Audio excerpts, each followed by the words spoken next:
Welcome back to my YouTube channel. So ಇವತ್ತು instant ಮಾವಿನಕಾಯಿ ಉಪ್ಪಿನಕಾಯಿ ಯಾವ ಥರ ಮಾಡೋದು ಅಂತ ಹೇಳ್ತಾ ಇದ್ದೀನಿ.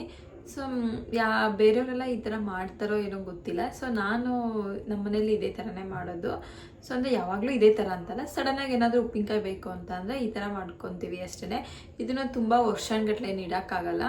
ಸೊ ಹೊರ್ಗಡೆ ಇಟ್ಕೊಂಡಿರ್ತೀವಿ ಅಂತಂದರೆ ಮ್ಯಾಕ್ಸಿಮಮ್ ಒಂದು 15 ಡೇಸ್ನ ಸ್ಟೋರ್ ಮಾಡ್ಬೋದು. ಇಲ್ಲ ಫ್ರಿಜ್ಜಲ್ಲಿ ಇಕ್ಕರೆ ಮಿನಿಮಮ್ ಒಂದು 6 ಮಂತ್ಸ್ ಆದರೂ ನಾವು ಸ್ಟೋರ್ ಮಾಡಿ ಯೂಸ್ ಮಾಡ್ಬೋದು. ಫ್ರಿಜ್ಜಲ್ಲಿ ಇಟ್ಕೊಂಡ್ರೆ ತುಂಬ ಚೆನ್ನಾಗಿರುತ್ತೆ ಉಪ್ಪಿನಕಾಯಿ ಮಾತ್ರ ಈ ಥರ ಮಾಡಿದ್ರೆ ಇನ್ಸ್ಟೆಂಟಾಗಿ. ನೋಡ್ಕೊಂಬರೋಣ ಬನ್ನಿ. ಸೊ ಇನ್ನೂ ನಮ್ಮ ಚಾನಲ್ನ ಯಾರೆಲ್ಲ ಸಬ್ಸ್ಕ್ರೈಬ್ ಮಾಡದೆ ನೋಡ್ತಿದ್ದೀರಾ ಆದಷ್ಟು ಬೇಗ ಹೋಗಿ ಸಬ್ಸ್ಕ್ರೈಬ್ ಮಾಡಿ, ಪಕ್ಕದಲ್ಲಿರೋ ಬೆಲ್ ಐಕನ್ನ ಕ್ಲಿಕ್ ಮಾಡಿ, ವಿಡಿಯೋ ಮಿಸ್ ಮಾಡದೆ ನೋಡಿ. ಸೊ ಉಪ್ಪಿನಕಾಯಿ ಅಂತ ಅಂದ್ರೆ ಈ ಥರ ಇನ್ಸ್ಟೆಂಟ್ ಉಪ್ಪಿನಕಾಯಿ ಮಾಡೋದ್ರಿಂದ ಬೇಗನೂ ಆಗುತ್ತೆ ಸಡನ್ನಾಗಿ. ಏನಿಲ್ಲ ಅಂದರೂ ಮಿನಿಮಮ್ ಏನಿಲ್ಲ 15 to 20 ಮಿನಿಟ್ಸ್ ಒಳಗಡೆ ಉಪ್ಪಿನಕಾಯಿ ಆಗುತ್ತೆ ಇದನ್ನು. ಸೊ ನಾವು ಮಾಮೂಲಿ ಥರ ಮಾಡ್ತೀವಿ ಅಂತ ಅಂದರೆ ಹಚ್ಚಿಟ್ಟು ಉಪ್ಪಲ್ಲಿ ಹಾಕಿ ಸ್ವಲ್ಪ ದಿನ ಬಿಟ್ಟು ಮತ್ತೆ ಅದಕ್ಕೆ ಮೆಣಸಿನ ಪುಡಿ ಹಾಕಬೇಕು, ಅದನ್ನೊಂದು ಸ್ವಲ್ಪ ದಿನ ಬಿಟ್ಟು ಮತ್ತೆ ಒಗ್ಗರಣೆ ಹಾಕಬೇಕಾಗುತ್ತೆ. ಸೊ ಇದಾದರೆ ಆ ಥರ ಎಲ್ಲ ಸಡನ್ನಾಗಿ ಬೇಕು ಅಂತ ಅಂದರೆ ಪಟ್ ಅಂತ ಮಾಡ್ಕೊಬೋದು. ಸೊ ಪಟ್ ಅಂತ ಮಾಡ್ಕೊಬೋದು, ಪಟ್ ಅಂತ ನೋಡ್ಕೊಂಬರೋಣ ಬನ್ನಿ ಯಾವ ಥರ ಮಾಡೋದು ಅಂತ. ಸೊ ನಾನು 3 ಮಾವಿನಕಾಯಿ ತೊಗೊಂಡಿದ್ದೀನಿ, ಮೀಡಿಯಮ್ ಸೈಜು.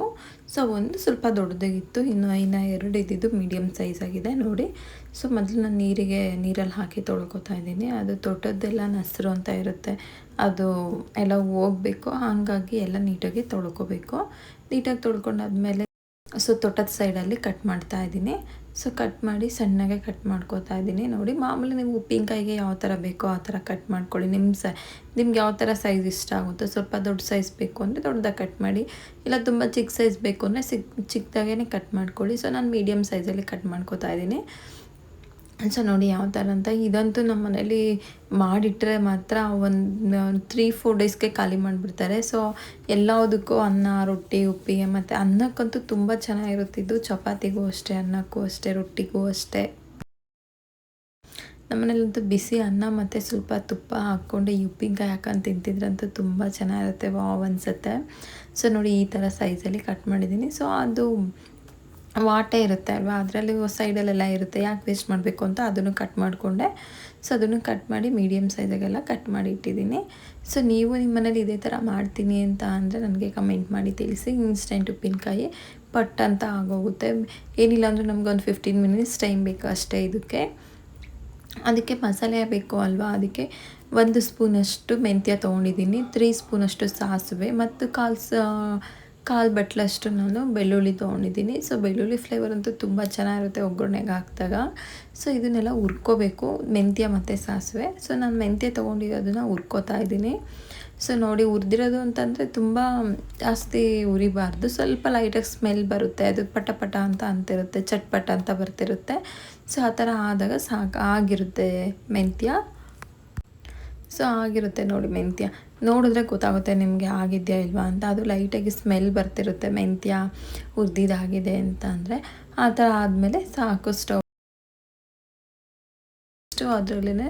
ಮತ್ತು ಸಾಸಿವೆ ಮತ್ತು ಮೆಂತ್ಯ ಒಟ್ಟಿಗೆ ಉರಿಬೋದು, ಬಟ್ ಏನಂದ್ರೆ ಮೆಂತ್ಯ ಸ್ವಲ್ಪ ದಪ್ಪ ಇರುತ್ತೆ, ಸಾಸಿವೆ ಸಣ್ಣ ಇರುತ್ತೆ ಅಲ್ವಾ, ನೀಟಾಗಿ ಆಗೋಲ್ಲ ಅಂತ ಸಪ್ರೇಟ್ ಹುರಿದಿಟ್ಕೊಂಡಿದ್ದೀನಿ ನಾನು.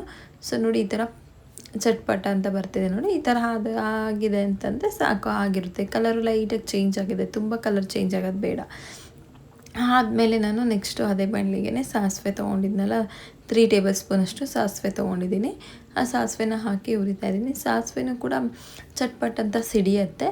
ಸೊ ಮತ್ತು ಅದು ಘಮ ಬರ್ತಿರುತ್ತೆ ನಿಮಗೆ ಆಗಿದೆ ಅಂತ ಅಂದಾಗ. ಸೊ ಆ ಥರ ಎಲ್ಲ ಆದಮೇಲೆ ಆಫ್ ಮಾಡಿ ಸ್ಟವ್ವು. ಸೊ ಅದು ಸ್ವಲ್ಪ ತಣ್ಣಗೆ ಆಗಲಿಕ್ಕೆ ಬಿಡಿ. ಆಮೇಲೆ ಮಿಕ್ಸಿ ಜಾರಿಗೆ ಹಾಕ್ತಿದ್ದೀನಿ ಎಲ್ಲನೂ. ಮೆಂತ್ಯ ಹುರಿದಿಟ್ಕೊಂಡಿರೋಂಥ ಮೆಂತ್ಯ ತೊಗೊಂಡಿದ್ದೀನಿ ಮತ್ತು ಹುರಿದಿಟ್ಕೊಂಡಿರೋಂಥ ಸಾಸಿವೆ ಹಾಕಿ ಮಿಕ್ಸಿಗೆ ಹಾಕ್ತಾಯಿದ್ದೀನಿ ನಾನು. ಸೊ ಮಿಕ್ಸಿ ಚೆನ್ನಾಗಿ ನುಣ್ಣಗೆ ಹಾಕಬೇಕು, ತರ್ತರಿ ಥರ ಇರಬಾರ್ದು. ಸೊ ತುಂಬ ಚೆನ್ನಾಗಿ ಫೈನ್ ಪೌಡರ್ ಆದರೆ ಚೆನ್ನಾಗಿರುತ್ತೆ ನೋಡಿ. ಈ ಥರ ಕಾಣಿಸ್ತಿದೆ ಅಲ್ವಾ. ಸೊ ಮಿಕ್ಸಿಗೆ ಆದಮೇಲೆ ನೋಡಿ ಯಾವ ಥರ ಕಾಣಿಸ್ತಿದೆ. ನಾನು ಅಷ್ಟೂ ಹಾಕಲ್ಲ ಉಪ್ಪಿನಕಾಯಿಗೆ, ನೋಡಿಕೊಂಡು ಒಂದು 2 ಟೇಬಲ್ಸ್ ಅಥವಾ 3 ಟೇಬಲ್ ಸ್ಪೂನ್ ಅಷ್ಟು ಹಾಕಬೇಕು. ನೆಕ್ಸ್ಟ್ ತೆಗೆದಿಟ್ಕೊಂಡಿರೋವಂಥ ಬೆಳ್ಳುಳ್ಳಿನ ಒಗ್ಗರಣೆಗೆ ಹಂಗೆ ಹಾಕೋದ್ರೆ ಚೆನ್ನಾಗಿರಲ್ಲ, ಸೊ ಜಜ್ಜಬೇಕು. ಸೊ ಜಜ್ಜಿ ಹಾಕಿದ್ರೆ ಫ್ಲೇವರು ಸ್ಮೆಲ್ಲು ಚೆನ್ನಾಗಿ ಬರ್ತಿರುತ್ತೆ. ಹಂಗಾಗಿ ನಾನು ಕಲ್ಲಲ್ಲಿ ಜಜ್ಕೊಂಡಿದ್ದೀನಿ ನೋಡಿ ಈ ಥರ. ಸೊ ನೆಕ್ಸ್ಟು ಉಪ್ಪಿನಕಾಯಿಗೆ ಒಗ್ಗರಣೆ ಹಾಕಬೇಕು ಅಲ್ವಾ. ಸೊ ಬಾಣಲಿ ಇಟ್ಟಿದ್ದೀನಿ. ಬಾಣಲಿ ಕಾದ ತಕ್ಷಣ ನಾನು ಎಣ್ಣೆ ಹಾಕ್ತಿದ್ದೀನಿ. ಸೊ ಎಣ್ಣೆ ನೋಡಿ 4 ಟೇಬಲ್ ಸ್ಪೂನಷ್ಟು ಆಯಿಲ್ ಹಾಕ್ತಾಯಿದ್ದೀನಿ. ಸೊ ನೆಕ್ಸ್ಟ್ ಅದಕ್ಕೆ ಸಾಸಿವೆ ಹಾಕ್ತಾಯಿದ್ದೀನಿ. ಸೊ ಸಾಸಿವೆ ಸಿಡಿದ ನಂತರ ಬೆಳ್ಳುಳ್ಳಿ ಜಜ್ಜಿಟ್ಕೊಂಡಿದ್ನಲ್ಲ ಆ ಬೆಳ್ಳುಳ್ಳಿನ ಹಾಕ್ತಾಯಿದ್ದೀನಿ. ಸೊ ಅದು ಸ್ವಲ್ಪ ಎಣ್ಣೆಯಲ್ಲಿ ಫ್ರೈ ಆಗಬೇಕು ಬೆಳ್ಳುಳ್ಳಿ. ಸೊ ಅದು ಎಣ್ಣೆಯಲ್ಲಿ ಫ್ರೈ ಆದಮೇಲೆ ನಾನು ಹಚ್ಚಿಟ್ಕೊಂಡಿರೋ ಅಂಥ ಮಾವಿನಕಾಯಿನ ಹಾಕ್ತಾಯಿದ್ದೀನಿ ನೋಡಿ. ಮೀಡಿಯಮ್ ಸೈಜಲ್ಲೇ ಕಟ್ ಮಾಡ್ಕೊಂಡಿದ್ದೀನಿ, ತುಂಬ ಚಿಕ್ಕದು ಅಲ್ಲ ತುಂಬ ದೊಡ್ಡದು ಅಲ್ಲ ಅನ್ನೋ ಥರ.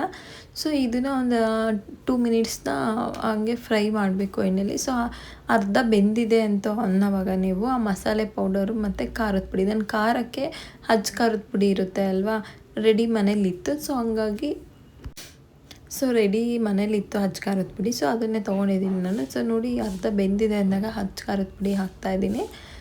ಖಾರದ ಪುಡಿ ಹಾಕಿ ಮಿಕ್ಸ್ ಮಾಡಿ ಆಮೇಲೆ ಹುರಿದಿಟ್ಕೊಂಡು ಪುಡಿ ಮಾಡ್ಕೊಂಡಿದ್ನೆಲ್ಲ ಮೆಂತ್ಯ ಸಾಸಿವೆನ ಅದನ್ನು ಹಾಕ್ತಿದ್ದೀನಿ. ಮತ್ತು ರುಚಿಗೆ ತಕ್ಕಷ್ಟು ಉಪ್ಪು ಹಾಕಿ ಚೆನ್ನಾಗಿ ಮಿಕ್ಸ್ ಮಾಡ್ಕೊಳ್ಳಿ. ಮಿಕ್ಸ್ ಮಾಡ್ಕೊಂಡ್ಮೇಲೆ ಟೇಸ್ಟ್ ಮಾಡಿ. ನಿಮ್ಗೆ ಏನಾದರೂ ಖಾರ ಬೇಕು ಅಥವಾ ಫ್ಲೇವರ್ ಘಮ ಬೇಕು ಅಂದರೆ ಇನ್ನೊಂದು ಸ್ವಲ್ಪ ಹುರಿದಿಟ್ಕೊಂಡಿರೋ ಪೌಡ್ರು ಮತ್ತು ಉಪ್ಪು ಖಾರ ಹಾಕ್ಕೊಂಡು ಮಿಕ್ಸ್ ಮಾಡಿ. ಸೊ ಪಟ್ಟಂತ ಹೋಗಿ ನೋಡ್ಕೊಬಂದ್ರಿ ಅಲ್ವಾ. ಸೊ ಈಗ ಈ ಉಪ್ಪಿನಕಾಯಿನ ನಾವಂತೂ ಕೈಯಲ್ಲಿ ಹಾಕ್ಕೊಂಡು ಹಂಗೆ ತಿಂತಿರ್ತೀವಿ. ಅಷ್ಟು ಟೇಸ್ಟು ಚೆನ್ನಾಗಿರುತ್ತೆ ಮತ್ತು ತುಂಬ ಖಾರನೂ ಇರಲ್ಲ, ಹುಳಿನೂ ಇರಲ್ಲ ಈ ಥರ ಮಾಡೋದ್ರಿಂದ. ಮತ್ತು ಬಿಸಿ ಅನ್ನ ಮತ್ತು ತುಪ್ಪ ಹಾಕ್ಕೊಂಡು ತಿಂದ್ರಂತೂ ತುಂಬ ಚೆನ್ನಾಗಿರುತ್ತೆ ಟೇಸ್ಟ್ ಇದಕ್ಕೆ. ಸೊ ನೀವು ಒಂದ್ಸರಿ ಟ್ರೈ ಮಾಡಿ, ಇದೇ ಥರನೇ ಹೆಂಗಾಗಿತ್ತು ಅಂತ ಕಮೆಂಟ್ ಮಾಡಿ. Thank you. ಮತ್ತೆ ಸಿಗೋಣ ನೆಕ್ಸ್ಟ್ ವ್ಲಾಗಲ್ಲಿ.